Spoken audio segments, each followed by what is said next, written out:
My question's on Paul. So, Who's your question? for Dr. Carey. So, I tend to align myself with the view that there are 6 or 7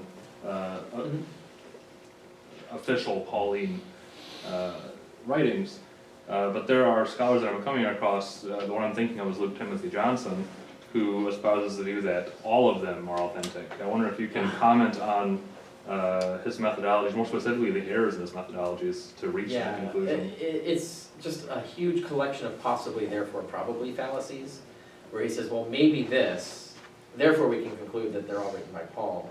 But he doesn't actually have any evidence that the thing that he's supposing as his premise is even true. And when you look at them, the stylistically, just based on the standards we use for any kind of determination of authorship, the stylistic differences are too huge. Some of the theological differences are too huge. And those things, they just can't be the same authors. Same way that 2 Peter cannot be the same author as 1 Peter. They're just radically different stylistically. So, you just can't build it up that way. Now, I would love for, like, Ephesians to be, if we could establish Ephesians or Colossians. Well, there's other things, Colossians. Is it Colossians is based on Ephesians, or? It seems like it. And Goodspeed did a synoptic comparison chart. Every sentence of Ephesians is based on either Colossians as the main source, or all the other epistles, and the Septuagint. Right. Yeah. I mean, once you read that, forget it. Yeah, someone's constructing these things, and they aren't Paul themselves. So yeah, I just don't buy those arguments. They don't really have like evidence for their premises. They just throw out these premises and then build their conclusions on them, hoping you didn't notice. They never really establish that the premise actually holds. Even, for example, saying like, Paul says he had co-authors, for example, but the authentic letters also have co-authors too, and they still cohere in style. And so there's no way that Paul would have, you go write this thing and I'll put my name to it.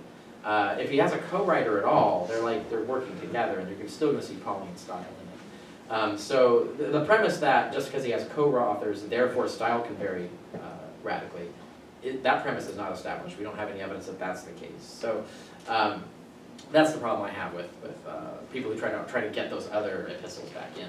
It's the worst for the pastorals, because the pastorals are even more radically different than Ephesians and Colossians. And then you have, of course, 2 Thessalonians is calling 1 Thessalonians a forgery, so you have to pick one of those. So you can't have them both be authentic. So yeah, there are problems with those hypotheses. Can I toss in something? In fact, the more you rely on amanuenses, secretaries that are writing something for your signature, if you get to that point, you're admitting Paul didn't write it. So what's the point? Seriously. And as to Johnson, I have a suspicion. In his book, The Real Jesus, he says that the skeptics are right. We can't really reconstruct a historical Jesus from the Gospels. They're not that kind of thing.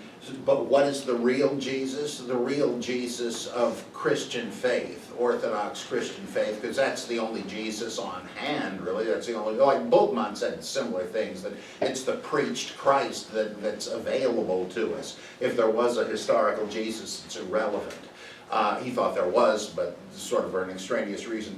Well, Johnson says something very similar, but he says, and we can infer that that was Jesus as he existed, but what he's doing is to say the canonical biblical Jesus of Roman Catholic faith, for all intents and purposes, that's the real Jesus. I think that lies behind his conservative view of all of the New Testament documents. They're in the Bible, in the canon, as Pauline epistles, no matter who wrote them.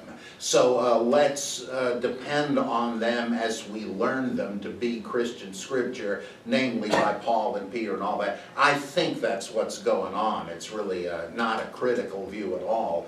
And he wrote a fascinating dissertation, the role of possessions, I think, in the book of Acts, which is totally different in approach and shows how all the stuff about giving up all your property, bringing it to the feet of the apostles and all this is a kind of a church political and ascetical message he's writing, and it really demands that Acts is fictitious. But then he turns around and writes these ultra-conservative things. What happened to the guy?